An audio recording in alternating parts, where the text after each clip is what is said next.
Vamos a iniciar ya propiamente con nuestra monitoría preparcial y pues simplemente como unos tips para la resolución de su examen. Sean muy concretos en la resolución del examen, no se extiendan si no es necesario. eh, Aprovechen pues los recursos del curso y más allá de aprovechar los recursos del curso, también aprovechen pues todos los recursos adicionales que tienen en páginas web y demás. Hoy una de los tips que les voy a dar es respecto de búsqueda de información en plataformas de la rama judicial, Samai en particular, que Samai es la mejor página de consulta de procesos que existe y los civilistas pueden llorarlo, no mentiras. Eh, bueno, lo que vamos a hacer, la metodología, como siempre, la metodología, eh, siempre trato de ser muy práctico con este tema y con ir tocando los temas que son relevantes para su examen y demás. Entonces, lo que vamos a hacer es leer cada uno de los casos. No les voy a dar la respuesta ni el medio de control ni nada por el estilo, pero les voy a, pues en algunos casos se mira la respuesta por obvias razones, pero pues naturalmente lo que valdrá en el caso es su argumentación y demás. ¿Listo? No sé si ya tuvieron la oportunidad de leer los casos, ¿sí? Los vamos a leer todos al pie de la letra, porque en particular el primero es es un caso un poquito largo. Entonces, ¿qué? Bueno, aquí lo importante sobre los casos en particular es que tengan en cuenta los supuestos de hechos que anteceden los casos, ¿sí? Me explico. Ustedes aquí tienen cinco casos, entre comillas, porque el cuarto y el quinto no son, pues, no son casi casos. El segundo y el tercero se relacionan y el primero, pues, trata de influir sobre el quinto. ¿Listo? Entonces son cinco casitos. Yo les recomiendo que si máximo 6 páginas, 7 páginas por mucho, sin incluir bibliografía y demás, utilicen para su examen. Máximo, pues hay algunos que sí tienen como una limitación de extensión, que es el segundo y el segundo y tercer caso que únicamente les permiten una página. Y ya los demás, pues sí no tienen restricción alguna de extensión, pero pues tampoco es que sean casos que tengan que desglosar en demasía, a excepción del primero, que bueno, el primero sí es como el más grueso en el amplio de la palabra. ¿Listo? Muy bien. Entonces, si no hay más preguntas antes, pues iniciemos con el tema. Y bueno, simplemente como para efectos de temas formales, recuerden grupos de hasta 4 personas. Se aumenta la cantidad de grupos, pues de personas por grupo, pues considerando la premura también en la entrega y demás. Entonces, si son 4 personas, son 5 punticos, casi que 1,3 páginas por persona les toca hacer, cosa que pues me parece es relativamente razonable para presentar su examen como fecha límite hasta el jueves a la medianoche. Tienen que enviar los parciales al correo, a mi correo electrónico, listo. Les recomiendo, por favor, y en el asunto poner parcial y sus nombres o marcar el caso con sus nombres.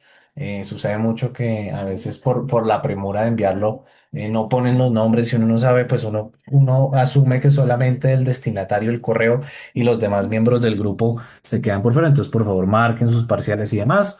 Y bueno, creo que ya en séptimo semestre saber marcar los exámenes es como regla general y demás, pero bueno, ¿listo? Muy bien. Entonces, lo importante cuando uno hace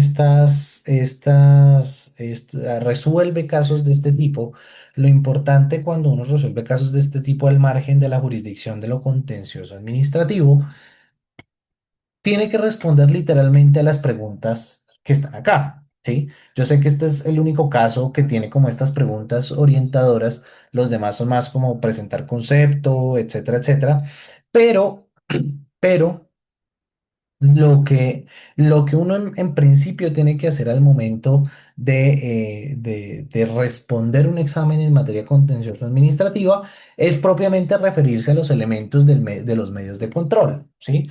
Entonces, ¿qué me refiero yo con referirse a los elementos del medio de control? Por ejemplo, ¿quién está legitimado en la causa por activa para demandar? Entonces, ¿quién puede demandar? Entonces, eso es algo que uno tiene que responder en sus casos ante la jurisdicción de lo contencioso administrativo. ¿Qué pretensiones se pueden presentar? ¿Sí? ¿Hay algún tipo de requisito previo o requisito de procedibilidad para demandar ante la jurisdicción? ¿Ante qué autoridad judicial se demanda? Etcétera, etcétera. ¿Listo? Entonces, muy importante que yo sé que esto, reitero, solo está en el primer caso, pero estas preguntas orientadoras del primer caso son muy útiles también pues para ustedes saber como mínimo qué tienen que responder respecto de los demás casos. Y obviamente el cuarto es la excepción que únicamente es hacer el cuadro comparativo sí, ese símil entre la nulidad electoral y la pérdida de investidura, pero en general respecto de los casos lo que tienen que hacer es todo el tema de responder a los elementos del medio de control, ¿sí? Si el medio de control es, por ejemplo, reparación directa, entonces, ¿quién puede demandar? ¿Sí? Entonces ya saben que en reparación directa puede demandar la víctima directa, las víctimas indirectas, ¿sí? ¿Qué pretensiones? Ta, ta, ta, ta, ta, ¿sí? Referirse a los elementos del medio de control. ¿Listo? Muy bien. Eso es como un tip respecto de la forma al momento de ustedes responder el respectivo caso. Entonces, ahora sí, entrando en materia, refirámonos a cada uno de los casos en particular. El primer caso que nosotros tenemos, de una vez les digo, es un caso de falsos positivos. ¿Listo? Es un caso en donde, pues con ocasión de un toque de queda, unos jóvenes fueron abordados por unos agentes de las Fuerzas Armadas, del Gaula, de la policía, bueno, ahí en particular dicen en el primer párrafo, y los jóvenes aparecen muertos después en el río con armas de largo alcance, granadas de fragmentación y bueno, elementos que pues no portaban al momento de su retención. ¿Sí? Eh, porque es un caso propiamente falso positivo, porque como dice aquí en la siguiente parte, pues se anuncia que al margen de la entrega de los cuerpos, se dice que hacían parte, fueron bajas con ocasión de un enfrentamiento con las disidencias del Frente 30 de las FARC. Y bueno, ahí cuenta un poco el caso sobre qué es lo que recibe la familia, los informes que recibe la familia, etcétera, etcétera. ¿Listo? Muy bien. Después, si se dan cuenta, el momento de los hechos es mayo del 2021 y lo que sucede es que en el 2023, según dice aquí los hechos del caso, los padres del hermano de las víctimas fueron contactados por la Dirección Especializada contra Violaciones de Derechos Humanos de la Fiscalía y se les manifestó que la muerte de los hijos reunía los elementos contextuales de una ejecución extrajudicial, de una mal llamada ejecución extrajudicial o falsos positivos. ¿Listo? Y pues aquí advierten que hubo temas penales, etcétera, etcétera, respecto de pues el estudio del caso. ¿Listo? Entonces, en este caso, y este sí, pues yo creo que es muy evidente, en este caso, sin duda lo que ustedes tienen que preguntarse es qué medio de control es esencial o es procedente para reclamar ante un hecho, pues, como el que se narra en el caso, correspondiente a un falso positivo. ¿Listo?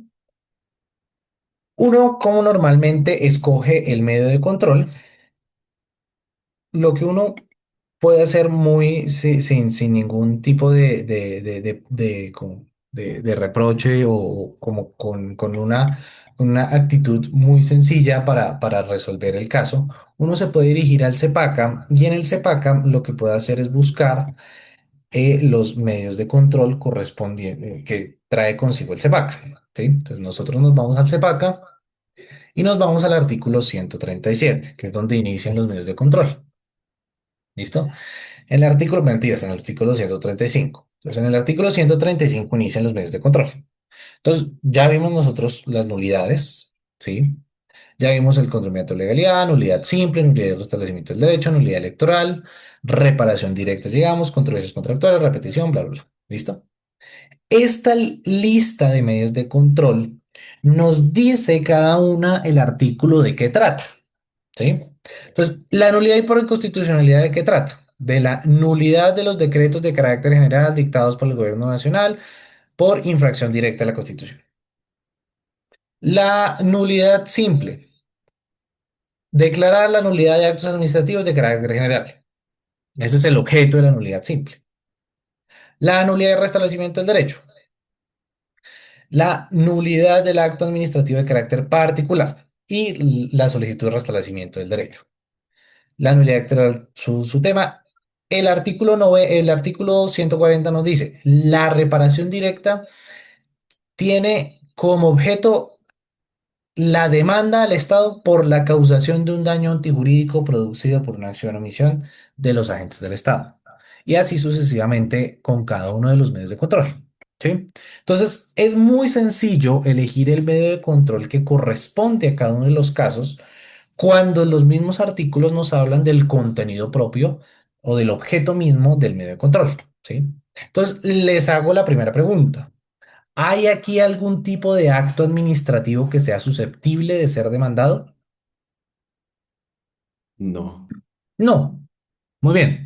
Primero, no hay ningún tipo de acto administrativo. Por lo tanto, todos los medios de control relacionados con las nulidades los desechamos. ¿Sí? Desechamos automáticamente los medios de control relacionados con nulidades. Muy bien. Ustedes vieron también a lo largo de su segundo corte controversias contractuales. Les pregunto, ¿hay aquí algún tipo de contrato o acto jurídico que sea susceptible de ser controvertido a través del medio de control de controversias contractuales? no, Tampoco. ¿Listo? Y nos queda uno, que aquí sí, como les dije, pues me es imposible no decirles la respuesta en este caso, pues nos queda uno que es la reparación directa.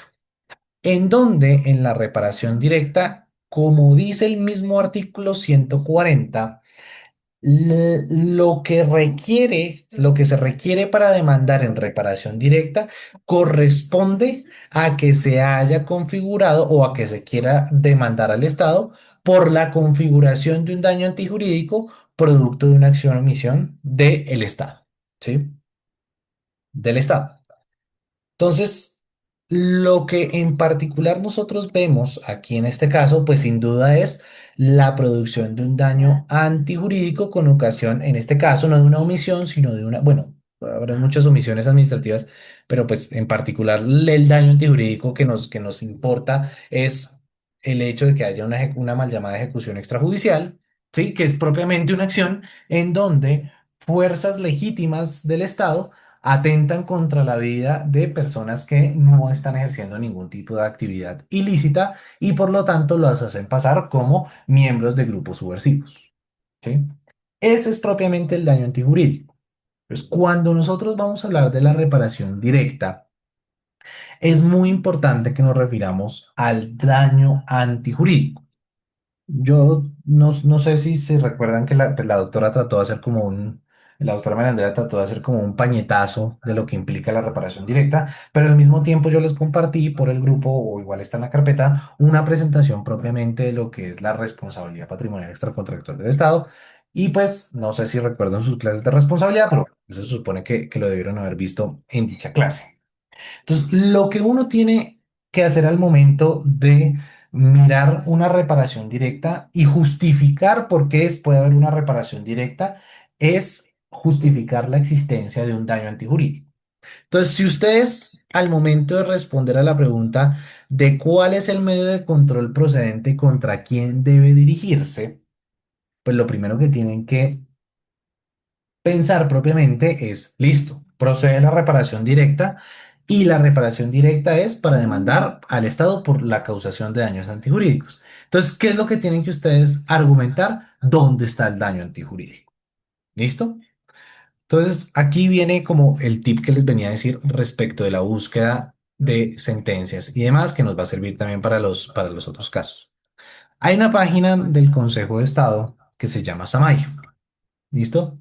Samay es la mejor página, o sea, fuera de chiste, no por el hecho de estar sesgado y que me guste el derecho administrativo, pero fuera de chiste es la mejor página de consulta de procesos y búsqueda de jurisprudencia que existe actualmente en Colombia y es la página de la jurisdicción de lo contencioso administrativo. ¿Listo? Ustedes aquí en Samay, buscan Samay en Internet común y corriente y los sale acá. En la parte inferior o en la parte superior encuentran aquí un hipervínculo que se llama jurisprudencia. ¿Listo? Incluso aquí también hay unos libros en la biblioteca digital, pero pues por si quieren buscar jurisprudencia. Se van a ir al buscador nuevo y aquí este buscador tiene algo en particular y es que tiene aquí una búsqueda por descriptor o tema, ¿sí? Tanto así que usted puede buscar ejecución extrajudicial y dentro de los temas le va a salir, por ejemplo, medio de control de reparación directa por ejecución extrajudicial. O sea, el Consejo de Estado le está dando a usted la respuesta a su parcial. ¿Listo? Usted le da a agregar, le da aquí aceptar y automáticamente Samai le va a arrojar a usted todas estas sentencias, en este caso son 84, como menciona aquí el numerito, les va a arrojar, como toda página de la rama judicial, siempre es lenta, pero bueno, aquí les va a arrojar todas las sentencias relacionadas con reparación directa con ocasión de ejecuciones extrajudiciales. ¿Listo? Y aquí la jurisprudencia dentro de su ratio decidendi, su obiter dicta, pues naturalmente lo que hace es conceptualizar respecto de la configuración de daño antijurídico en estos casos en particular. ¿Listo? Esta clase no es una clase de responsabilidad del Estado, por lo que no se espera una profundidad muy exhaustiva respecto de los elementos propiamente de la responsabilidad patrimonial extracontractual del Estado, pero sí al menos que identifiquen dónde está el daño antijurídico, ¿sí? Que pues incluso el daño antijurídico, de una vez les doy aquí como una definición muy simple del daño antijurídico. El daño antijurídico es todo daño causado por una acción o omisión que un particular no esté obligado a soportar, ¿sí? De hecho, por eso es que se llama antijurídico, ¿sí? Porque existen daños jurídicos. Típico daño jurídico que existe en Colombia, los impuestos, ¿sí? El hecho que se grave su patrimonio es un daño que es jurídico porque es conforme a derecho. Casos donde el daño es antijurídico, es decir, un daño que no esté obligado a soportar el particular, es, por ejemplo, que mañana vaya un congresista eh, manejando ebrio y me atropelle. Sí, me atropelle a mitad de la calle. Eso, por ejemplo, es un daño antijurídico. ¿Por qué? Porque a pesar de que el congresista sí tiene ciertos fueros, tiene ciertas calidades que lo distingan respecto de los demás colombianos frente a su juzgamiento o control disciplinario, eso no implica automáticamente que yo esté obligado a soportar de que un congresista ebrio me atropelle. ¿Sí? Son casos muy extremos, pero la idea es como para caricaturizar y que entiendan la distinción entre daños jurídicos y daños antijurídicos. ¿Listo? La jurisprudencia, y aquí sí no estoy ocultando información, la jurisprudencia contenciosa administrativa es súper clara en decir que pues efectivamente uno de los daños que nadie está obligado a soportar es que uno, sin ser ningún tipo de miembro de un grupo subversivo, lo maten, le pongan un arma, un par de botas y lo hagan pasar como una baja en combate. ¿Listo? Entonces, eso es un típico daño antijurídico, es decir, un daño que un ciudadano, un particular, no está obligado a soportar. ¿Listo? Entonces, ese daño antijurídico es el que ustedes tienen que justificar con el fin de decir, sí, aquí está el medio de control procedente que, pues, sin duda, pues es la reparación directa. ¿Listo?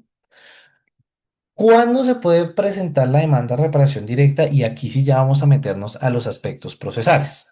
Recuerden que la reparación directa, por tratarse de un medio de control que tiene como objetivo la indemnización o tiene como objetivo también un interés patrimonial, esos medios de control que tienen un interés de carácter patrimonial sí tienen un término de caducidad, ¿sí? Porque les digo Esto porque recuerden que hay algunos medios de control de nulidad que no tienen que no tienen ningún tipo de limitación respecto no tienen ningún tipo de limitación respecto de la oportunidad para presentarse, ¿sí? Entonces, digamos, por ejemplo, la nulidad simple. Como la nulidad simple lo que busca es limpiar el ordenamiento jurídico de aquellos actos administrativos de carácter general que sean en contra de derecho, lo que pretende la nulidad, entonces no es susceptible de que caduque ese medio de control porque su objetivo es simplemente limpiar el ordenamiento jurídico. Cuando hablamos de medios de control que sí tienen un interés particular, económico, de indemnización, etcétera, etcétera, sí existe un término de caducidad. Por ejemplo, la nulidad y restablecimiento del derecho con sus 4 meses una vez notificado el acto administrativo o en este caso la reparación directa. ¿Listo? La reparación directa, en virtud del artículo 164 del CEPACA, tiene un término de caducidad de 2 años. ¿Listo? ¿Qué significa que tiene un término de caducidad de 2 años? Que la demanda se puede interponer dentro de los 2 años desde el momento en que se empiecen a contar esos 2 años, que ya vamos a ver cuáles son esos 3 escenarios desde los cuales se empieza a contar ese término de 2 años. ¿Listo? Entonces, como les decía, es el artículo 164 del CEPAC. Entonces, vámonos al 164. ¿Por qué les estoy mostrando aquí los artículos? Pues para que sustenten sus respuestas. Obviamente, cuando les digo sustenten sus respuestas, no es que citen el artículo, ¿no? La doctora creo que ya conoce muy al derecho y al revés el CEPACA, pero pues solamente con mencionarlo no tienen que citarlo, no pierdan espacio citando artículos que no es necesario. ¿Listo? Muy bien. Entonces, miren, entonces dice acá el literal I del numeral 2 del artículo 164 del CEPACA que cuando se pretenda la reparación directa, la demanda debe presentarse dentro del término de 2 años. ¿Desde cuándo se cuentan esos 2 años? Aquí establece 3 escenarios este artículo. El primero, contado a partir del día siguiente de la acción u omisión del causante del daño. Entonces, el primer escenario desde el cual se puede contar el término para la caducidad de 2 años es desde el día siguiente a la ocurrencia de la acción o omisión. En el caso en particular, sería entonces desde el 21, desde mayo del 2021. ¿Listo? El segundo escenario es cuando el demandante se enteró, ¿sí? Cuando el demandante tuvo o debió tener conocimiento de el mismo o en fecha posterior. Es decir, por ejemplo, con el mismo caso de los falsos positivos, ¿sí? Muchas madres hoy todavía siguen pensando que muchos de sus hijos siguen vivos, eh, aun cuando, pues ya hace mucho tiempo no que no tienen razón de ellos, pero pues muchas madres llegan a decir, no, mi hijo no ha muerto porque yo no tengo los restos de mi hijo. ¿Listo? Entonces, en el caso en que una madre encuentre los restos de su hijo, en ese caso, por ejemplo, se entenderá como el momento desde el cual tuvo conocimiento la parte demandante para conocer del hecho. Otro caso en particular que sirve mucho para efectos de cuando tuvo conocimiento, por ejemplo, eh, no sé si se acuerdan del caso de Doña Juana. El caso de Doña Juana, ¿qué pasó? Pues se regó este relleno sanitario, afectó a mucha gente, pero las afecciones de salud no son automáticas. No es que yo hoy me bebí un vaso de agua contaminado y automáticamente ya muté genéticamente, ¿sí? Entonces, digamos, y pues en Colombia, como las citas médicas las dan el día anterior al día de la muerte de uno, pues por ejemplo, si yo me enteré a los 3 meses de que estaba enfermo, pues el término de caducidad de la reparación directa empezará a contar desde que yo tuve conocimiento. ¿Listo?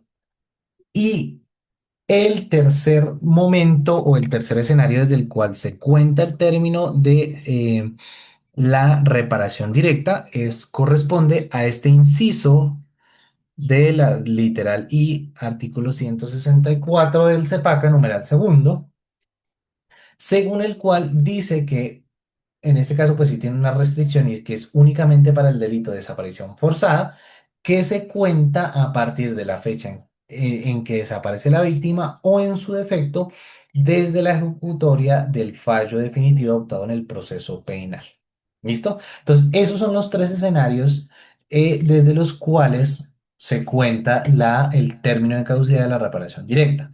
Uno, desde el día siguiente al de la ocurrencia de la acción o omisión. Dos, desde el día siguiente al que me enteré o debía haberme enterado del hecho. Y tres, solamente para casos de desaparición forzada, al día siguiente de la ejecutoria del fallo en el proceso penal o una vez aparece la víctima.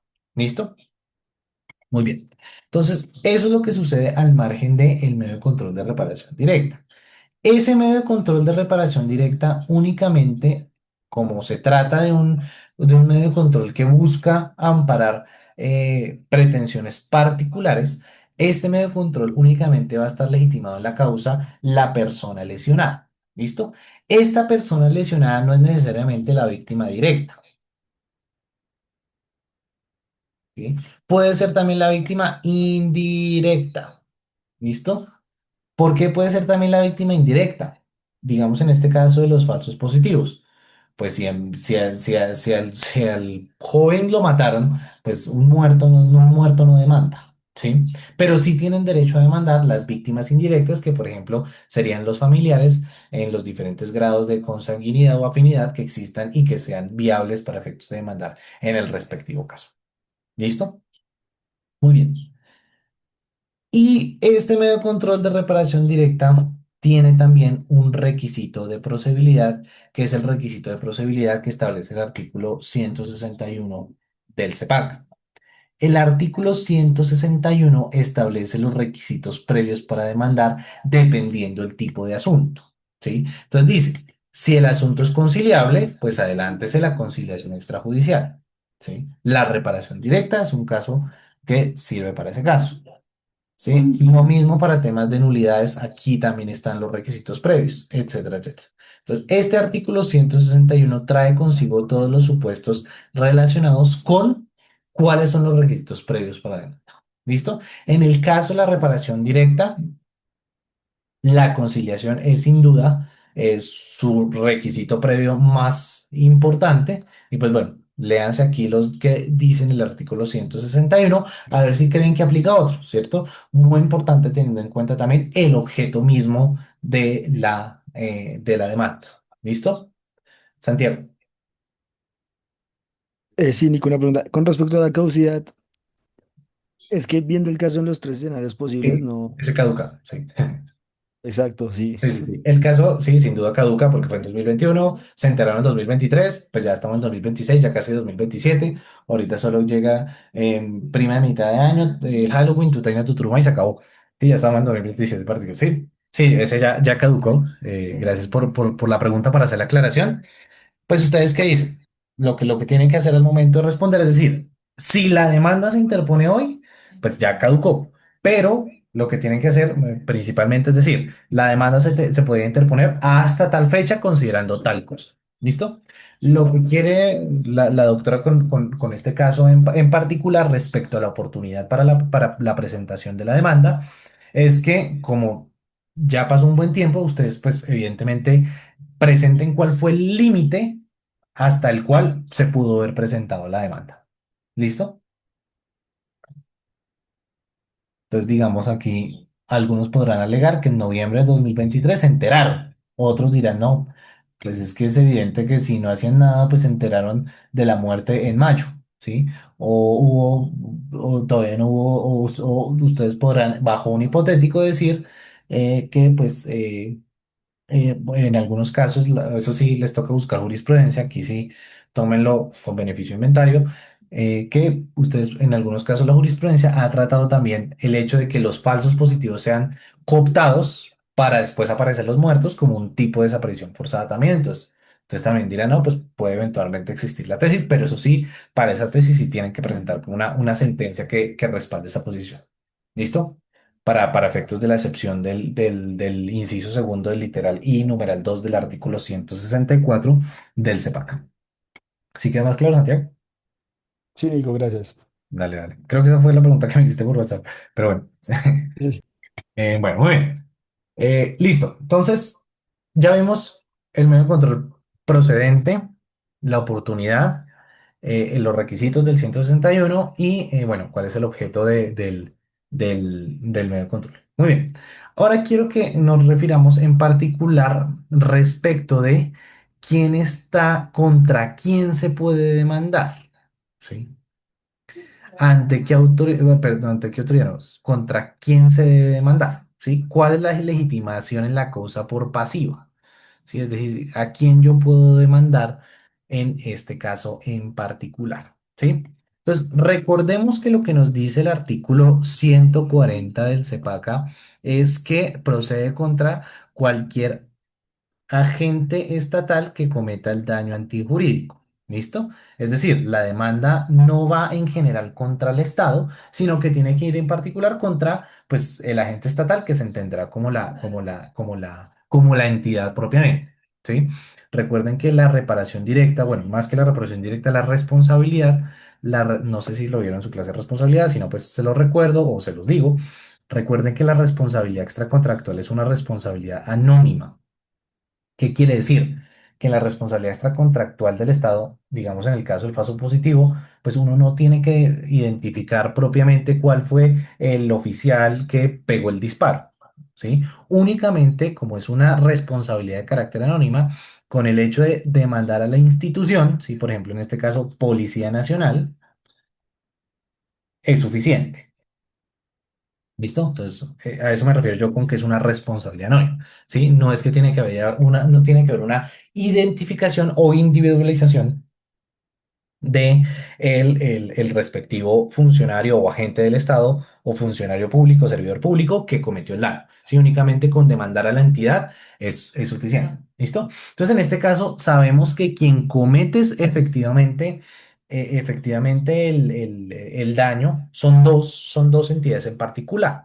Los agentes del Gaula que lo retienen y los someten a vejámenes, y eso es tortura. ¿Sí? En últimas, la retención es secuestro y los vejámenes es tortura, entonces hay un daño antijurídico, ¿sí? Si mañana me encuentro con alguien del Gaula, yo como ciudadano común y corriente no estoy obligado a soportar que me retengan ni me sometan a tortura. Y además los dejan a disposición de los miembros de la Brigada Fluvial de Infantería de María número 31. Listo, que hace parte de la Armada Nacional, ¿sí?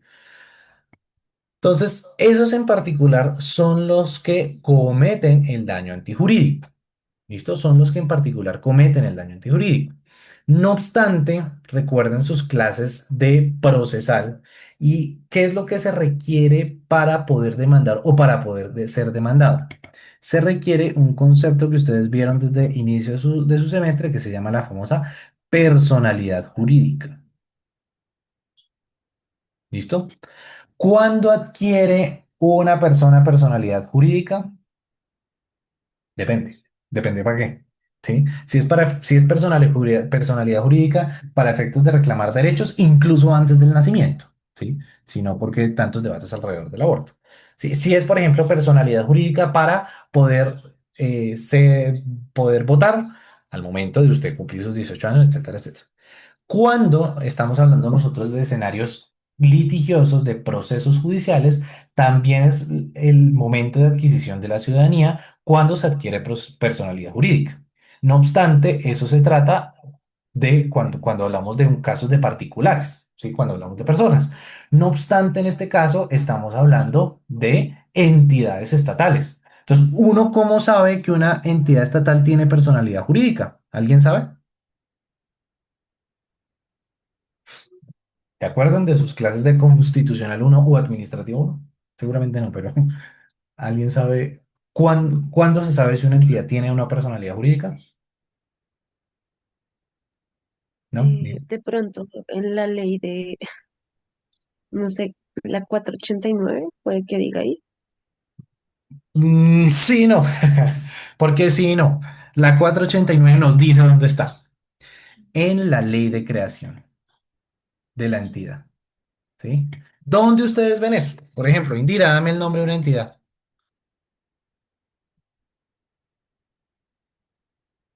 Mm, Procuraduría. Bueno, Procuraduría no, una entidad que no sea del orden nacional, porque la Procuraduría tiene No. su personalidad jurídica en la Constitución. Ah, en la, no, sí, es cierto. Am, no, no sé, no se me ocurre nada. Por ejemplo, ICBF. ICBF, Naturaleza Jurídica. Listo. ICF Naturaleza Jurídica. Entonces, cuando uno se va aquí al ICF Naturaleza Jurídica, uno abre el primer linkcito. Uno abre el primer linkcito. Y dice, el Instituto Colombiano de Bienestar Familiar es una entidad desconcentrada con personería jurídica, autonomía administrativa y patrimonio propio, creado por la Ley 75. Ta. ¿Puedo yo demandar directamente a el ICBF? Sí, no tengo ningún tipo de problema. ¿Listo?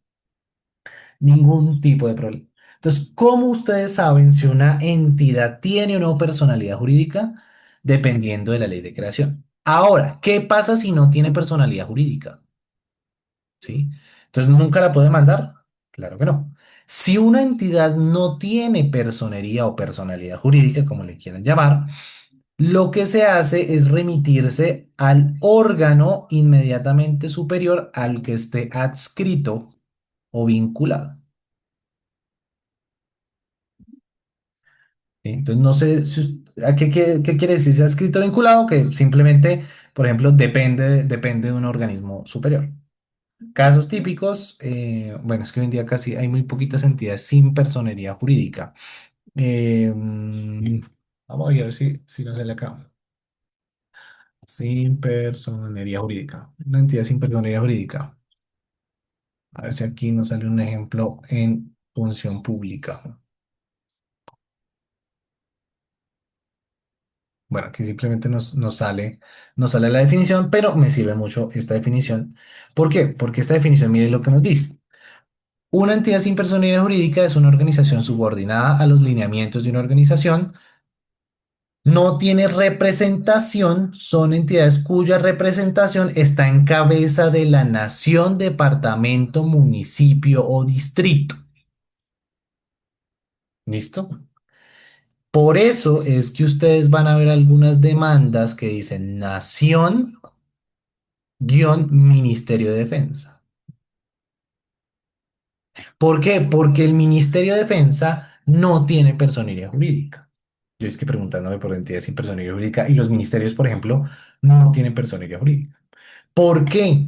Porque en virtud del artículo 114 de la Constitución, para el efecto de los ministerios, hacen parte de algo que se llama gobierno nacional y el gobierno nacional es la nación y todas las entidades que hagan parte del gobierno nacional se someten a la personería jurídica de la nación, es decir, presidente, ministerios y directores de departamentos administrativos. Entonces, por ejemplo, si usted quiere demandar un ministerio, ¿sí? Entonces usted pone nación, ministerio de salud. ¿Listo? ¿Y por qué les digo todo esto? Porque mi recomendación, ¿sí? Mi recomendación es que ustedes vayan y miren si el Gaula, ¿sí? Si el Gaula y la Infantería de Marina, ¿sí? Si el Gaula, pues no, si quieren una brigada fluvial de Infantería de Marina, seguramente la brigada fluvial tendrá su regulación súper especialísima, pero Infantería Marina, miren, revisen si en su naturaleza jurídica tienen o no personalidad jurídica propia, ¿sí? Y si no tienen personería jurídica propia, ¿quién ejerce su representación? Si es la nación, si es otra entidad, etcétera, etcétera. ¿Listo? ¿Por qué? Porque dependiendo de si tienen o no personería jurídica, dependerá si los pueden o no demandar directamente o si tendrán que demandar al mismo tiempo a la nación o a cualquier otra entidad, ¿sí? Por ejemplo, si usted quiere, puede que la nación no haya cometido nada en particular respecto al daño antijurídico, pero como el Ministerio de Defensa es el que no tiene personalidad jurídica, quien va a ejercer su representación es la nación, ¿listo? Entonces tienen que demandar al mismo tiempo las dos porque la personalidad jurídica del Ministerio de Defensa recae en representación de la nación. No sé si estoy siendo muy confuso, esto es un poco un cuento ahí un poco extraño, pero así estamos organizados en Colombia, así funcionan muchos estados. Pero pues en principio lo que yo les digo para efectos de este punto y de los demás es que si ustedes quieren demandar a una entidad, ¿sí? Principalmente por daños antijurídicos, ¿sí? En sede de reparación directa, tienen que ver si tiene o no personalidad jurídica, ¿sí? Porque si la entidad que ustedes quieren demandar no tiene personalidad jurídica, eso automáticamente, si ustedes, por ejemplo, presentan una demanda en un caso real solamente contra esa entidad, un juez automáticamente se los va a inadmitir la demanda. ¿Por qué? Porque no hay debida conformación del litisconsorcio, ¿sí? Sí, no, litisconsorcio no, eso no es debida conformación del, ese, Contradictorio. ¿del qué, Sebastián? Del contradictorio. Esa vaina, gracias. La debida conformación del contradictorio, gracias, perdón, se me escapaba ahí la palabra. Muy bien, debida integración del contradictorio. ¿Listo? Que es que todas las partes que tengan que estar estén. ¿Listo? Muy bien.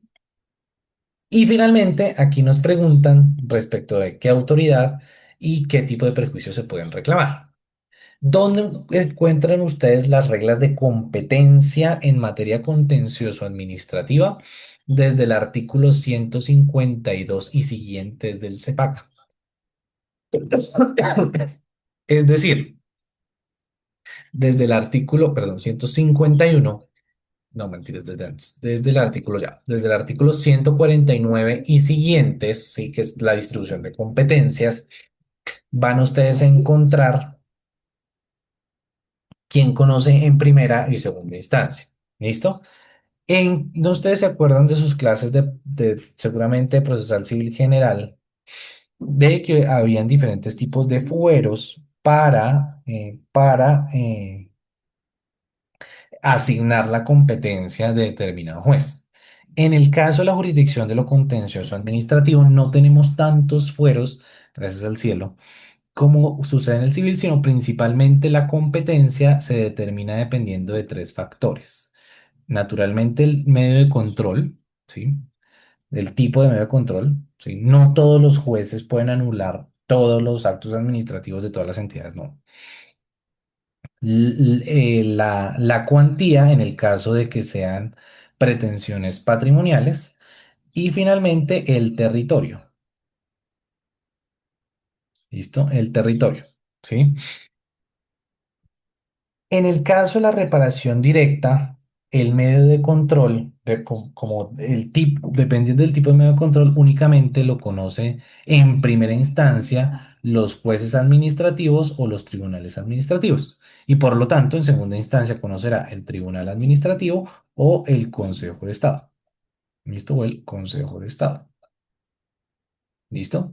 Dependiendo de la cuantía, aquí sí necesito que se graben el número 1000. ¿Por qué? Porque de acuerdo con el CEPACA depende del 1000 salarios mínimos, ¿sí? Si se demanda ante el juez o ante el tribunal. Si las pretensiones son mayores de 1000, se demanda ante el tribunal y si son menores de 1000, se demanda ante el juez administrativo. Y finalmente, respecto del territorio. Si la autoridad demandada es una autoridad del orden nacional, se manda puede mandarse ante, por ejemplo, donde tiene la sede principal, ¿sí? En este caso, pues si es nacional, la tendrá en Bogotá, pero si digamos es una entidad del orden territorial, pues habrá que mandarla donde tenga su domicilio principal, ¿sí? Muy bien. ¿Dónde encuentran ustedes como todas estas reglas y demás? En estos artículos y siguientes. Si yo sí, como mi idea no es darle todas las respuestas, estoy siendo muy, muy celero en eso, pero digamos aquí miren por ejemplo aquí el caso de los 1000 salarios mínimos. Acá está. Entonces, digamos, ¿cuándo conoce los tribunales administrativos en primera instancia? De los de reparación directa, inclusive, cuando la cantidad exceda los 1.000 salarios mínimos. ¿Listo? Entonces, aquí el 152 me dice lo correspondiente. Y aquí está la competencia, la determinación en razón del territorio. ¿Listo? Para la reparación directa existen diferentes determinaciones en razón del territorio. Puede ser en el lugar donde se produjeron los hechos, ¿sí? O en el domicilio o sede principal de la entidad demandada a elección del demandante. ¿Listo? Y al mismo tiempo, así como el 164 establece una excepción, este numeral sexto del artículo 156 establece una excepción también para casos de desplazamiento forzado. ¿Listo? Entonces, reglas de competencia las encuentran en el 149 y siguientes del CEPAC. ¿Listo? Muy bien. ¿Tienen preguntas sobre este primer caso?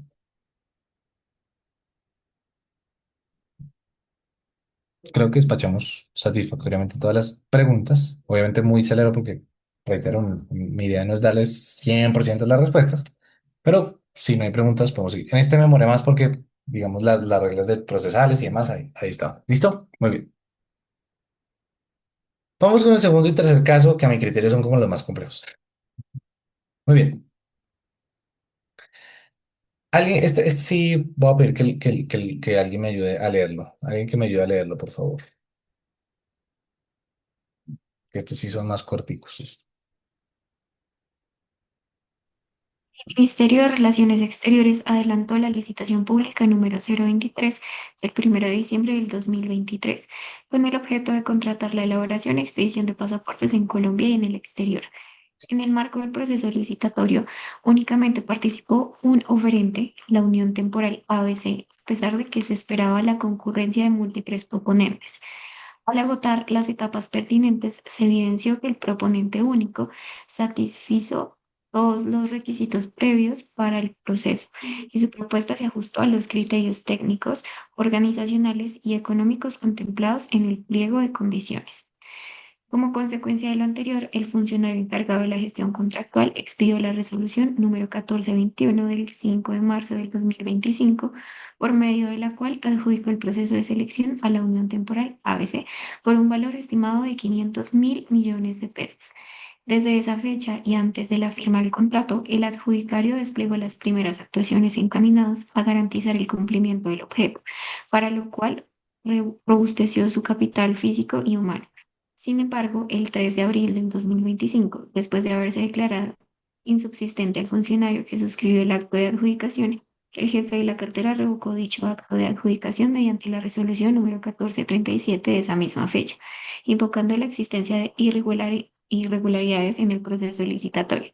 Inconforme con la decisión, la Unión Temporal ABC acude ante ustedes con el propósito de consultarles por la estrategia jurídica a adelantar en el caso concreto, solicitándoles un concepto en el que se detalle el medio de control que se debe intentar, las pretensiones a elevar, la oportunidad para hacerlo y demás aspectos relevantes.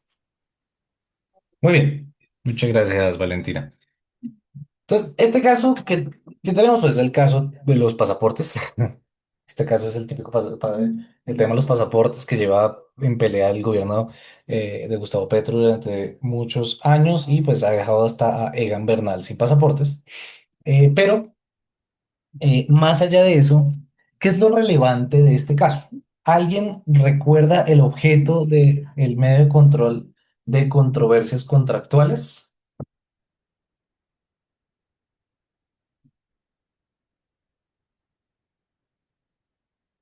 No, el mismo nombre lo dice. Bueno. El medio de control de controversias contractuales en el artículo 141 del CEPACA, ¿qué nos dice? Este no es tan sencillo, aquí sí no les estoy dando la respuesta, porque ahorita los voy a dejar con una duda que seguramente los vas a ir a buscar información. Uno en principio, como uno habla de controversias contractuales, uno puede hablar, ah, no, listo, esto es solo de contratos, apague y vámonos. ¿Listo? No obstante, miren lo que nos dice el artículo 100 eh, 141 del CEPAC.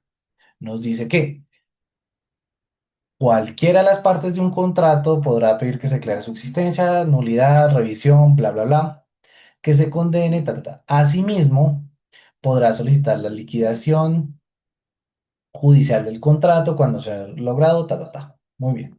Después habla de unos actos proferidos antes de la celebración, que serán tramitados por el 137 y 138 según el caso. Y adicionalmente, pues habla de unos actos que se profieren al margen del proceso de contratación. Es decir, nosotros, al margen del proceso de contratación, del medio de control de controversias contractuales, no solo vamos a demandar contratos públicos, sino también actos contractuales. Típico acto contractual, un acto sancionatorio contractual, ¿sí? Aquel que declara la caducidad del contrato o aquel que declara la nulidad del contrato o el acto contractual que en virtud de una cláusula excepcional de la administración declara unilateralmente la terminación del contrato. ¿Listo? Eso se les conoce como actos de carácter contractual. ¿Listo? Y también se controverten a través del medio de control de controversias contractuales por el tipo por su contenido. ¿Sí? Cualquiera diría, ah, no, como fue un acto que declaró la terminación unilateral del contrato, por ejemplo, ese acto se demanda por la nulidad y restablecimiento del derecho y que le indemnicen prejuicios. Pero no, ¿listo? No sucede. Entonces, recuerden que así como todos los escenarios contractuales, los contratos tienen un periodo precontractual, tienen un periodo contractual y tienen un periodo postcontractual. El periodo precontractual de los contratos estatales normalmente se trata de todo el tema de los estudios previos, el pliego de condiciones, las adendas, bla, bla, bla, bla, bla, y termina ese periodo precontractual hasta que pues, se adjudica el contrato y por lo tanto se suscribe el contrato con esa persona. Una vez se firma el contrato, inicia la etapa contractual y demás. ¿Sí?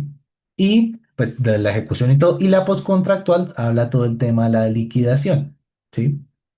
¿Por qué hago como esta pequeña línea del tiempo? Porque miren lo que nos dice el inciso segundo. Los actos proferidos antes de la celebración del contrato podrán demandarse en los términos del 137 y 38. Entonces, ¿qué nos está diciendo este inciso segundo? Que la famosa etapa precontractual no la vamos a tramitar por el medio de control de controversias contractuales, sino que la vamos a tramitar ya sea por nulidad simple o nulidad y restablecimiento del derecho.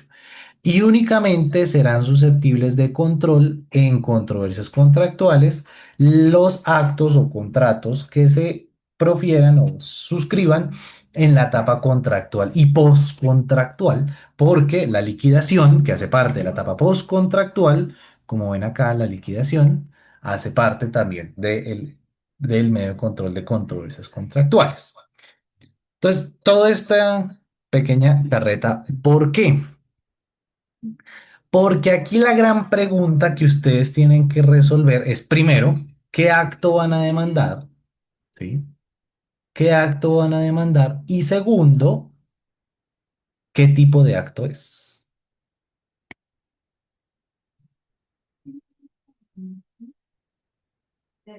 ¿Listo? ¿Qué tipo de acto es? ¿Es un acto administrativo común y corriente? ¿Es un acto administrativo de la etapa precontractual?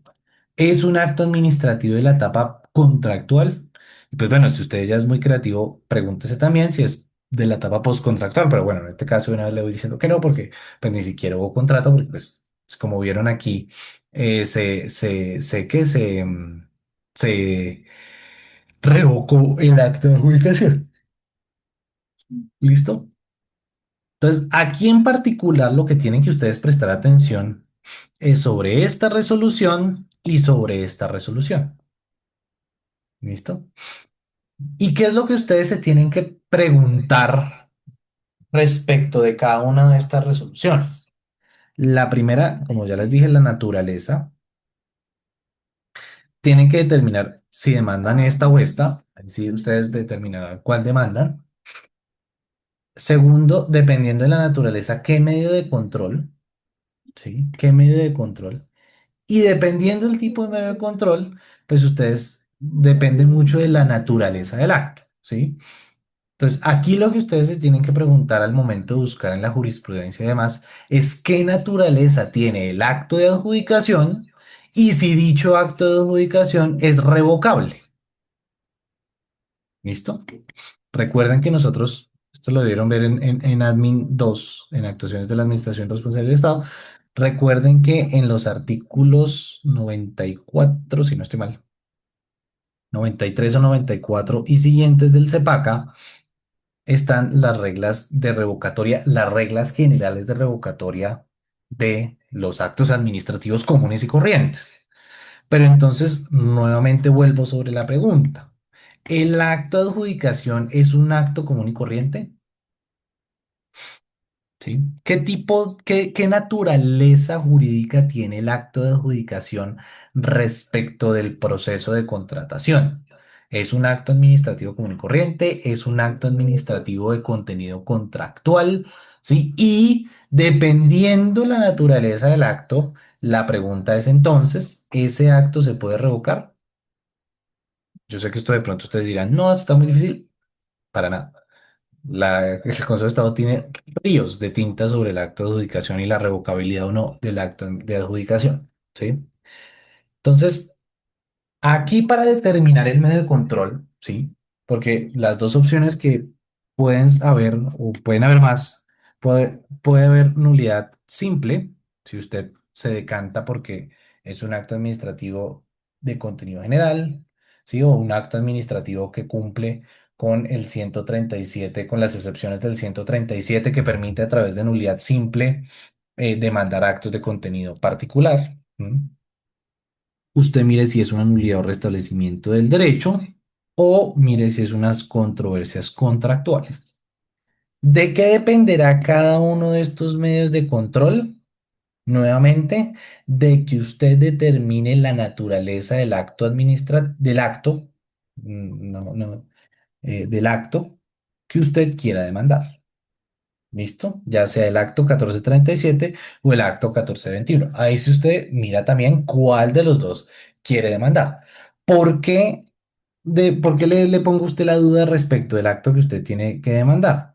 Porque usted recuerda que aquí usted va a ser como representante de esta compañía que se llama ABC y usted puede lindamente demandar el acto que le revocó la adjudicación o demandar el acto que le adjudicó alegando eh, las supuestas irregularidades que pues más o menos se anuncian en el caso, ¿sí? Entonces, ¿por qué? Porque usted tendrá que tomar posición y pensar con criterio jurídico y decir no.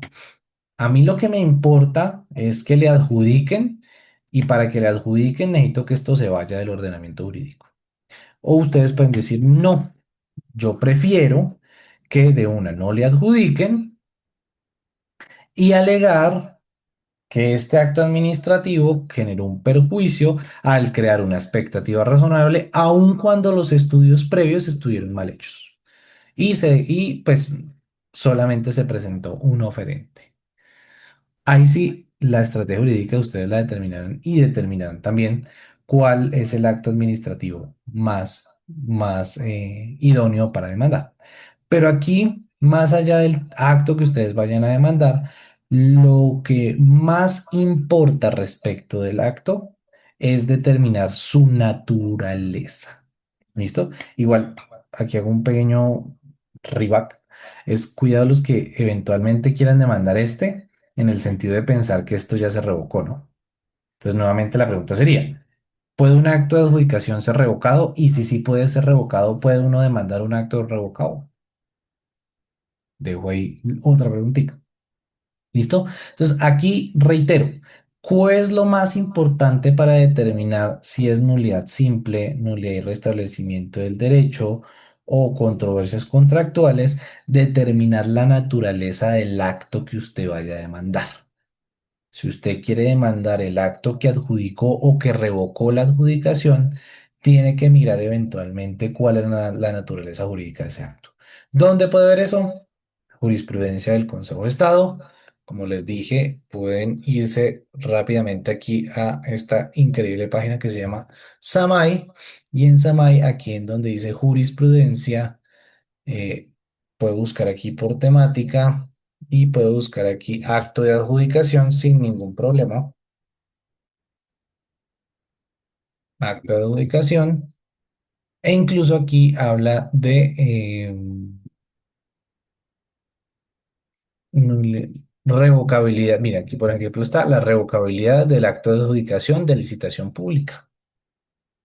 Es el escenario en el que estamos. Entonces aquí, por ejemplo, varias sentencias eventualmente le podrán decir a usted, bueno, aquí solo hay tres en este caso, igual hay más tópicos sobre acto de adjudicación, sobre la naturaleza jurídica del acto de adjudicación y si este acto puede ser revocado o no, ¿sí? Y ya si el acto puede ser revocado o no, pues eventualmente usted podrá decidir su medio de control idóneo para demandar en este caso y pues para, para efectos de que su cliente pues se sienta satisfecho con su asesoría. ¿Listo? Aquí, nuevamente, lo importante es que usted determine los aspectos procesales. Esto no es un examen sobre contratación pública, sobre contratos públicos, que aunque sería muy interesante el tema, muy chévere, lo importante es que usted se detalle sobre los aspectos procesales. Obviamente, en este caso, así como en el anterior, ¿de qué depende el aspecto procesal? De que usted determine muy bien cuál es el medio de control. ¿Sí? Si usted se da por nulidad y restablecimiento del derecho, pues de ahí y si no era, pues de ahí para adelante le quedó todo mal el ejercicio. Si usted se va por controversias contractuales y no era, pues de ahí para adelante le quedó mal el ejercicio. Entonces, por eso, primer paso, determinar cuál es el medio de control idóneo y en este caso en particular, para determinar el acto, el medio de control idóneo, tienen que mirar cuál acto van a demandar y la naturaleza jurídica de dicho acto. ¿Listo? Muy bien. Entonces, como ya en primer corte yo les hablé de nulidad simple y nulidad de restablecimiento del derecho, en este momento me quiero referir brevemente a los aspectos procesales de las controversias, del medio de control de controversias contractuales. Entonces, como les mostraba, el medio de control de controversias contractuales se consagra en el artículo 141 del CEPAC. ¿Quiénes pueden demandar y quiénes están legitimados en la causa por activa o por pasiva? Pues como estamos al margen de un contrato estatal o de un proceso de contratación, yo creo que más que hablar de un contrato estatal, estamos hablando de un proceso de contratación, pues las partes involucradas en el proceso de contratación son aquellas que tienen la aptitud procesal para ser parte del proceso, ya sea como parte demandante o ya sea como parte demandada. Naturalmente, ¿quién puede ser, quién es usualmente la parte demandada? Pues la entidad que lleva a cabo el proceso de contratación pública, pero, y normalmente la parte que demanda es el contratista. No obstante, hay casos donde también la entidad es demandante del contrato, sí, ¿cuándo? Por ejemplo, en casos de incumplimiento o en casos de que se pierda la posibilidad de liquidar unilateralmente el contrato, entre otros. ¿Listo? Entonces, las partes legitimadas para... Uy, no es blanca. Las partes legitimadas para actuar en un proceso de controversias contractuales, como regla general, son las partes que hacen parte del proceso de contratación. ¿Listo? Muy bien.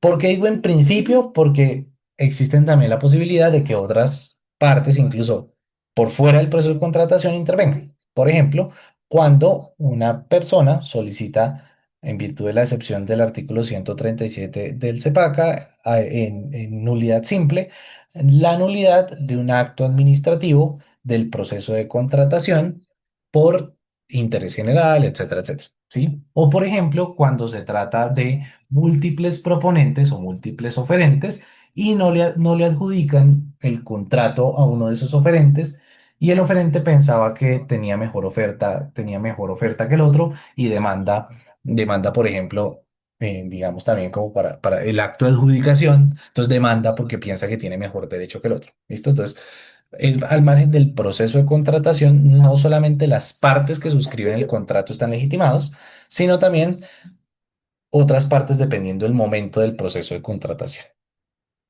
Listo, pues en el caso particular, como el caso particular no presenta ni otros oferentes, ni tampoco habla de una afectación al medio ambiente o cosas de interés público o cosas por el estilo, pues sin duda aquí pues son las partes del eventual contrato no suscrito, que serán partes activas, el demandante y demandada en el proceso. ¿Listo? Muy bien. Respecto de la caducidad de este medio de control, el artículo 164 del CEPACA nuevamente nos establece el término de caducidad para los contratos estatales. ¿Listo? O para los temas de controles contractuales más que de contratos estatales. Y nos lo establece en el literal J, I y J, ¿sí? No mentiras, del J, ¿listo? Y nos establece el siguiente término que también es de 2 años. ¿Listo? Habla de lo siguiente. Entonces, el término para demandar será de 2 años contados a partir del día siguiente de los motivos de hecho o de derecho que sirvan de fundamento. ¿Eso qué quiere decir? Por ejemplo, es que voy a alegar el incumplimiento contractual. Pues desde el día siguiente a el incumplimiento del contrato, usted tiene 2 años para demandar. ¿Sí? No, es que se configuró una ineficacia de pleno derecho. O bueno, yo qué sé, algo por el estilo. ¿Listo? Muy bien. Cuando se trate de la nulidad absoluta o relativa al contrato, la demanda será de 2 años desde el día siguiente al del perfeccionamiento del contrato. Recuerden que la ley 80 establece, digamos, para los contratos estatales una regla de perfeccionamiento, ¿sí? ¿Por qué? Porque, digamos, en contratos civiles y mercantiles el perfeccionamiento depende del tipo de contrato. ¿Cómo se perfecciona el contrato de compraventa? Cuando se pacta cosa y precio, ¿sí? ¿Cómo se perfecciona el contrato de compraventa de un inmueble? Cuando se hace el debido registro. Sí, el perfeccionamiento del contrato, digamos, en escenarios civiles y mercantiles, depende del tipo de contrato. La ley 80 establece que para el perfeccionamiento de los contratos estatales no basta únicamente con el cumplimiento de las normas civiles o comerciales, sino que el perfeccionamiento se somete a qué? Primero, a las solemnidades, es decir, a que sea un contrato escrito y adicionalmente a que el contrato sea debidamente publicado y pues que cumpla con todos los requisitos de publicidad, transparencia y demás principios de la función pública y demás. ¿Sí? Eso es respecto del segundo supuesto de hecho para contar los 2 años de la caducidad. Entonces, el primero es acá, que es cuando suceda el fundamento de hecho de derecho, y el segundo es con el perfeccionamiento del contrato. Y tenemos adicionalmente otros supuestos que nos establece aquí el literal J, que son varios supuestos, son 5 supuestos, que pues dependen como del momento del contrato. Entonces, si es un contrato de ejecución instantánea, desde el momento en que debió cumplirse el objeto. En los contratos que no se requiere liquidación, pues desde el día siguiente a la terminación del contrato. En los que se requiere liquidación, pues desde el día en la firma del acta de liquidación. En los que se requiere nuevamente liquidación y esta sea efectuada unilateral, desde el día siguiente al acto administrativo que apruebe la liquidación unilateral. ¿Sí? Bueno, hay varios supuestos que, pues, bueno, para el presente caso no aplican porque, pues, hablan más de un escenario postcontractual o contractual más que un escenario precontractual como el que tenemos en el caso. ¿Listo? Muy bien. Eso es respecto de la caducidad del medio de control. Ahora, ¿qué sigue además de preguntarnos sobre la caducidad? Si existe algún tipo de requisito previo para demandar. Entonces, aquí, por ejemplo, ya el 161 en su numeral primero, nos habla de que las controversias contractuales someten asuntos conciliables, por lo tanto, debe agotarse la conciliación previa como requisito para demandar. Y pues aquí ustedes mirarán si existe, por ejemplo, algún otro tipo de requisito previo para las controversias contractuales. ¿Listo? Y finalmente, ahora sí, respecto a este medio de control, la competencia, también determinada en los artículos 149 y siguientes, tiene unas reglas similares al de la reparación directa, pero no tan similar, porque depende del tipo de pretensión.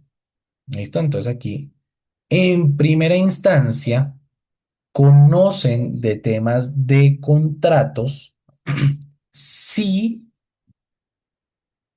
se trata de una cuantía que excede los 500 salarios mínimos. ¿Listo? Es decir, que el juez administrativo conocerá en primera instancia si la cuantía es menor de los 500 salarios mínimos. ¿Listo? Entonces, en reparación directa, el número reina era el número 1000. En este caso va a ser el número 500. ¿Listo? Y respecto de la determinación de competencia por el territorio, aquí dice el artículo 156, numeral cuarto, ¿listo? Que en los temas contractuales se determinará por el lugar en donde se ejecutó o debió ejecutarse el contrato. ¿Listo? Para efectos territoriales. Entonces, por ejemplo, aquí ustedes en este caso se trata de Ministerio de Relaciones Exteriores. Pues aquí no nos dice el caso en particular dónde se tiene que ejecutar el contrato, pero ustedes saben que el Ministerio de Relaciones Exteriores pues tiene su sede principal en Bogotá. En Bogotá pues se dan principalmente el, dan pasaportes y demás. Entonces, si para ustedes, por ejemplo, en este caso aplica las controversias contractuales, pues ustedes, pues en este caso, respecto de la competencia territorial, pues sería la ciudad de Bogotá. ¿Listo? Pero recuerden, aquí lo más importante en este caso es definir la naturaleza del acto que ustedes vayan a demandar. Y dependiendo de la naturaleza del acto, ustedes determinarán si es nulidad simple, nulidad de restablecimiento del derecho o controversias contractuales. ¿Listo? ¿Alguna pregunta sobre este caso?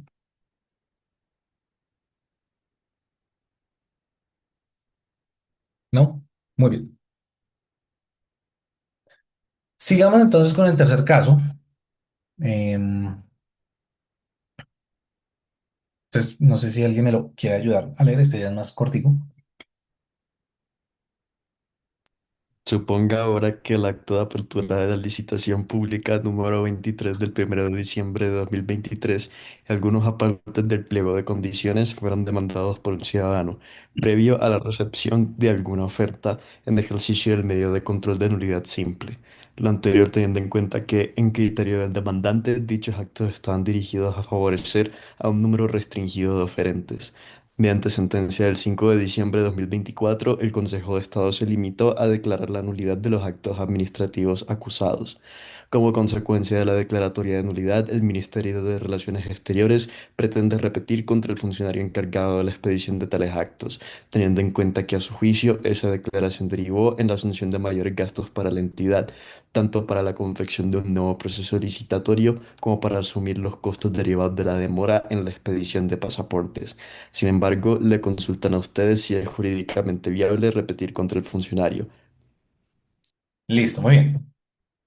Entonces, aquí que nos preguntan, que nos están preguntando si es posible repetir en contra del funcionario. Es decir, si es posible presentar una acción de repetición, que fue el último medio de control que vieron con la doctora María Andrea. ¿Listo? La acción de repetición. Entonces, recuerden que la acción de repetición es un trámite que tiene una ley especial. ¿Sí? La acción de repetición, si bien tiene sustento también en el CEPACA y demás, la acción de repetición también tiene una ley especial, que es la ley 678 del 2001. ¿Listo? Esta acción de repetición, ¿sí? Únicamente, esta acción de repetición es una obligación. ¿A qué me refiero yo que es una obligación? Que el Estado está obligado a demandar a la gente que lo haga condenar por una conducta dolosa o gravemente culposa, ¿sí? Que eso es lo que dispone el artículo 90 de la Constitución, inciso segundo. La acción de repetición, como les digo respecto a todos los medios de control, lo importante es saber cuál es su objeto. Y el objeto de la acción de repetición es adelantar un juicio de carácter exclusivamente patrimonial. Ay, que es que el funcionario metió mal la letra y es que es más disléxico y no sabe escribir. Lo siento. No se hace a través de acción de repetición. Vaya, hágale un disciplinario. Si es con plata, métale un un proceso de responsabilidad fiscal. Pero esto es un tema de carácter meramente patrimonial con ocasión de una condena al Estado. Es decir, la acción de repetición únicamente tiene la posibilidad de prosperar si el Estado ha sido previamente condenado.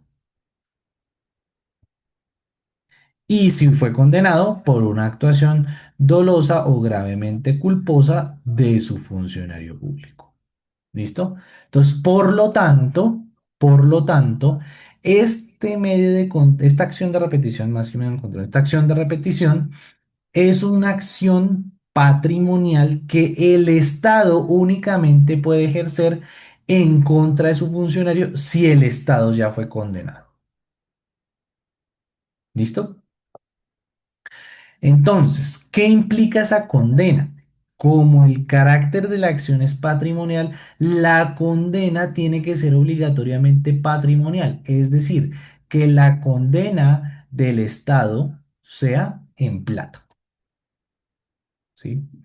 Por ejemplo, ay, no es que hubo un tema de falsos positivos y efectivamente se comprobó que es que estos, yo qué sé, policías o miembros de las Fuerzas Armadas estaban borrachos el día que cogieron a estos muchachos y los hicieron pasar por bajas de combate. Evidentemente fue una actuación gravemente culposa y por lo tanto puedo reclamar. Yo he estado en contra de ese funcionario. Sí, claro que sí. ¿Por qué? Porque condenaron al Estado patrimonialmente. Hay plata detrás de la condena del Estado. Eso nos lleva entonces a los elementos de la acción de repetición, ¿sí? Que como quiera que el objeto de la acción de repetición es demandar patrimonialmente a la gente, eso implica unos elementos. El primero, naturalmente, que haya un reconocimiento indemnizatorio. Esto es que el Estado haya sido condenado a indemnizar a un tercero, ¿sí? Por ejemplo, indemnice a la madre o a los familiares del primer caso, es decir, déles plática. ¿Listo? Segundo, es el juicio subjetivo y es que haya realmente una conducta dolosa o gravemente culposa. ¿Listo? ¿Dónde determinamos la gravedad o de la falta, del daño, sí, de la falta? La ley 678 del 2001 establece varios criterios al respecto. Y finalmente, y este es el requisito más importante, pues a mi criterio, ese sí es mi criterio, es que tiene que haber un pago. ¿Listo? El Estado no puede repetir en contra de su agente si el Estado no ha pagado. ¿Listo? Hoy en día, en virtud, no recuerdo exactamente el número de ley, pero hoy en día, bueno, creo que sí fue esta ley, pero bueno, no estoy seguro, pero hay una ley en particular, no estoy seguro si es esta, seguramente la doctora Andrea se las dijo, pero hoy en día, por ejemplo, con el fin de evitar, en algunos casos, en particular, principalmente cuando se trata de actos de corrupción y demás, creo que es la ley 2195, ¿sí? Eh, Permite en algunos casos muy especiales llamar en garantía al funcionario para evitar el trámite de la repetición. ¿Por qué? Porque pues, naturalmente la repetición tiene una caducidad de 5 años después de realizado el pago. El proceso judicial se puede demorar 10 años. 10 años. Para el pago la entidad tiene aproximadamente 10 meses, entonces es otro año más, 11 años. Y 5 años más son 15 años. Si el funcionario tenía 30 años el día que cometió, pues a los 15 años ya ahorró para pagar la acción de repetición. ¿sí? Entonces, bueno, eso es como una crítica ahí, pero bueno, no tiene mucha relevancia con lo correspondiente. ¿Listo? Entonces, esos son los tres elementos. Primer elemento, un reconocimiento indemnizatorio, es decir, que haya una condena en contra del Estado. Segundo, que haya una conducta dolosa o gravemente culposa. Y tercero, que es el como más que importante, es el determinante, es que haya un pago, o sea, que ya la administración haya desembolsado el respectivo rubro de la condena a la que le fue impuesta a la respectiva víctima. ¿Listo? Y bueno, como les decía, la caducidad es 5 años y el único legitimado es el Estado. ¿Listo? No es una acción abierta porque únicamente el que puede repetir en contra de sus agentes, pues naturalmente es el Estado. ¿Listo? Muy bien. Entonces, lo que tienen que hacer ustedes respecto de este caso es determinar, pues, si se cumplen los elementos, ¿sí? Si hubo una condena de carácter patrimonial, si esa condena de carácter patrimonial fue con ocasión de una conducta dolosa o gravemente culposa de un agente, y si el Estado ya efectivamente hizo el desembolso del dinero, dependiendo de lo que le haya dicho la condena. ¿Listo?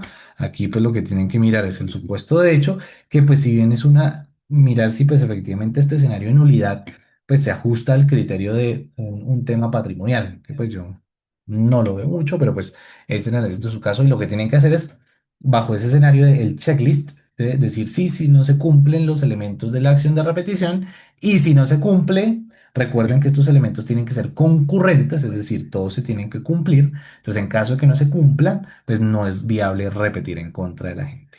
¿Listo? Muy bien. ¿Preguntas de este caso? Muy bien. Llegamos ya a los dos últimos casitos. El cuarto caso, pues, no es un caso. Es explicar las diferencias y similitudes de la nulidad electoral y la pérdida de investidura. ¿Listo? Aquí mi recomendación es hago un cuadro comparativo, puedo hacer un cuadro comparativo sin ningún problema, donde ponga, como aquí, nulidad electoral, pérdida de investidura, ¿sí? Ponga aquí la tablita y aquí cada uno de los criterios. Entonces, objeto, fin, ¿sí? Pues como para que sea más ordenado, pero pues si usted quiere hacer un texto en prosa no hay ningún problema, pero pues puede hacer un cuadro comparativo que es mucho más ilustrativo y sirve mucho. ¿Listo? Aquí no voy a explicar ninguna de las dos medios de control porque pues, les digo las similitudes y diferencias, solamente si les quiero dejar claro una cosa. Recuerden que la nulidad electoral es una nulidad, es decir, es sobre un acto. Evidentemente es un acto administrativo de contenido electoral. Es decir, aquí lo que se hace es un juicio de carácter objetivo y se mira la validez del acto. Sí, evidentemente, el juicio implica en algunos casos elementos subjetivos, como por ejemplo la violencia sobre las personas en las elecciones. Eso es un criterio del artículo 275 del CEPACA que establece las causales de nulidad electoral. Y por su parte, la pérdida de investidura no es un juicio objetivo, es un juicio subjetivo. ¿Listo? Aquí no nos importa ningún acto electoral. Lo que nos importa es el cumplimiento de las calidades para seguir del sujeto para seguir siendo investido con las diferentes calidades que le dé ser sometido a un escrutinio electoral. ¿Listo? Entonces, esa es la principal diferencia que ojalá retraten, por favor. Y por favor, remítanse al artículo de la doctora María Andrea que se llama Érase una vez la cosa juzgada. Y dejen una vez la cosa juzgada. Ese artículo es muy importante porque sé que la doctora María Andrea valora mucho ese artículo porque es muy bueno porque es tan sucinto y tan rico que es muy buen artículo. Y ese artículo en particular trae una relación ya no tanto de similitud, sino de casi que relación consecuencial entre la una y la otra, porque acuérdense que tienen efectos de cosa juzgada la una sobre la otra, dependiendo cuál se resuelva primero. Entonces, es bien particular. Y pues ese artículo les da a ustedes ahí como un ápice para reflejar eso que sé será muy bien valorado por la doctora. ¿Listo? Muy bien. Y llegamos al último caso y ya con eso cerramos nuestra sesión de hoy. Agradezco a las personas que se han quedado. Empezamos 20 y llevamos la mitad, pero bueno, entiendo la hora, sus demás compromisos y demás, además de que, pues, por la premura del tiempo, tocó hacerlo por el estilo. Pero entonces llegamos al último caso en donde pues nos preguntan sobre unos recursos. ¿Listo? Este caso evidentemente no trata de medios de control, que es lo que hemos venido haciendo, sino que lo que busca este caso es que ustedes hacer como una pequeña introducción al tercer corte. ¿Listo? Como esto es un examen de investigación, pues se permite preguntar por temas incluso no 100% vistos. Em, entonces, en este caso, pues sí, lo que trata este quinto casito es simplemente ayudarles a empaparse de su tercer corte. ¿Listo? Entonces, ¿qué nos pregunta el quinto caso? Nos dice que suponga que los padres de las víctimas directas ya habían demandado al Estado y ahora acuden a ustedes para consultarles sobre la acción o recurso para intentar controvertir la sentencia de segunda instancia que se profirió en el marco del proceso judicial iniciado, teniendo en cuenta que el tribunal omitió valorar las pruebas aportadas con la demanda y además fundó la decisión en un precedente que no era aplicable al caso en concreto. ¿Listo? Entonces, ¿qué significa esto? Que este caso nos dice que ya hubo primera y segunda instancia. Ya hubo. Entonces, ¿qué se puede hacer? ¿Ustedes qué creen? Ustedes que son civilistas.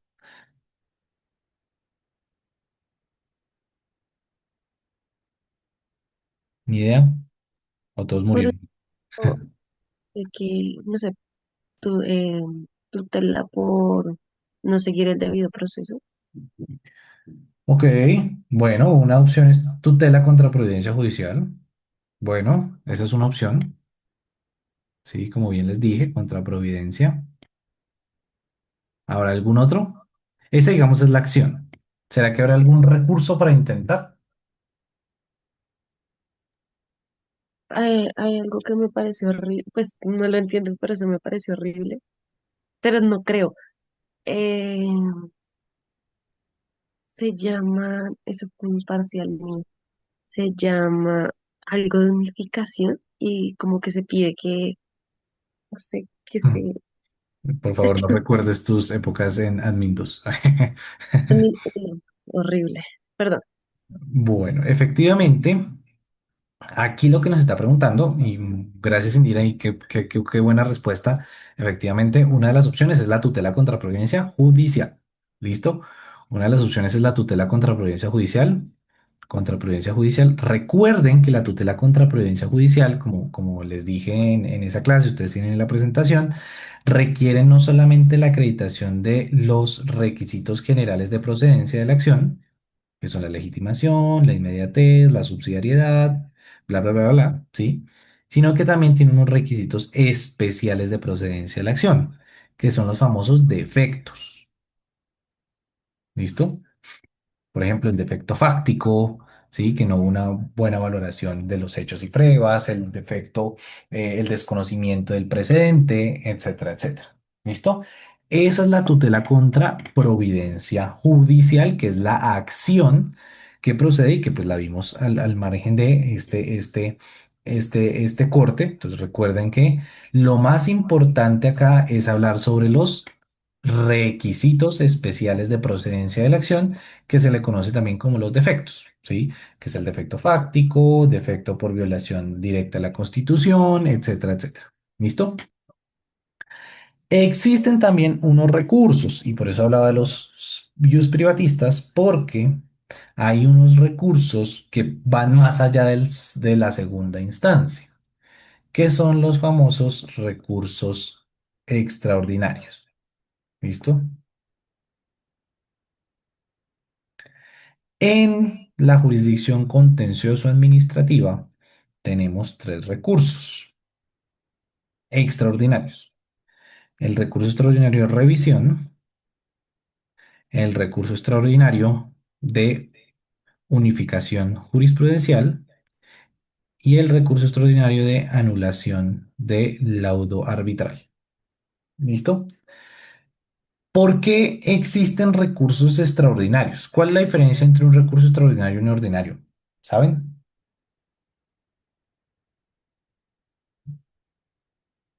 Ni idea. ¿No saben por qué unos son extraordinarios sobre todo ordinarios? Libre configuración del aislador.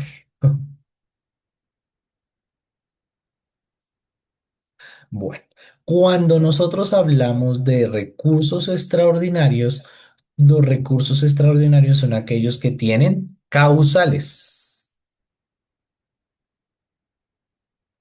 Los recursos ordinarios no tienen causales. Los recursos extraordinarios sí. ¿Listo? Entonces, cuando nosotros hablamos de recursos extraordinarios, hablamos de causales. Es decir, solamente proceden si se cumplen al menos una de las causales. ¿Listo? Entonces, el primero que tenemos es el de revisión. ¿Dónde encuentran ustedes las causales? En el 250. ¿Listo? Entonces, por ejemplo, haberse dictado con sentencia con fundamento en documentos falsos, ¿sí? Haberse dictado sentencia penal, bueno, que hay como varios criterios, ¿sí? Está también el recurso extraordinario de unificación de jurisprudencia, ¿listo? Que cuando aplica, aquí, miren, está como las causales, tiene como fin asegurar la unidad de la interpretación del derecho y de los terceros. Cuando procede, cuando, aquí, miren, por ejemplo, esto tiene un tema de cuantías. ¿Listo? Cuantías. ¿Listo? Y la causal, la única causal que tiene este recurso es cuando la sentencia se contrario se oponga a una sentencia de unificación del Consejo de Estado. Y la última, que es la de anulación del laudo arbitral, pues bueno, no aplica en este caso, ¿sí? No aplica el recurso extraordinario em, de laudo, de anulación del laudo arbitral, porque bueno, no es un laudo. ¿Listo?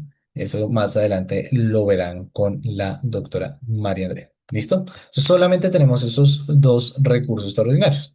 Naturalmente, como no hemos visto el tema, tampoco se espera mucha profundidad, sino simplemente argumenten si les parece que proceden o no los recursos, pero sí es muy importante, como sí vimos el tema, que ahonden sobre la tutela contra providencia judicial, que pues en este caso ustedes tienen que justificar qué tipo de defecto se configura, porque eso es lo más importante de la tutela contra la providencia judicial. La configuración de los requisitos especiales de procedencia de la acción que corresponden propiamente a los defectos, ¿sí? Que recuerden que tenemos, si no estoy mal, 8 defectos, 9, 7, entre 7 y 9 defectos, no recuerdo exactamente el número, pero que son, por ejemplo, defecto fáctico, defecto orgánico, violación directa a la Constitución, desconocimiento del precedente, etcétera, etcétera. ¿Listo? Muy bien. Entonces, eso era lo que les quería decir hoy. Evidentemente, pues no de mucho sobre algunos temas, pues porque naturalmente pues corresponde al ejercicio que tienen que hacer en su parcial. No obstante, creo que tienen el esquema mucho más claro, sin prejuicio de cualquier duda que les surja más adelante. ¿Listo? Muy bien. Si no tienen alguna duda, a menos de que sí lo haya. ¿No? Bueno, muy bien. Entonces, como no hay más dudas, tengan una linda noche. Muchas gracias por quedarse hasta el final de la monitoría. Y bueno, mucha suerte con su examen y estoy muy pendiente de cualquier cosa que requieran o cualquier duda que les atenga la resolución de su examen. Y pues bueno, ya en breve para sus demás compañeros de grupo o demás compañeros de curso, les subo la grabación. ¿Listo?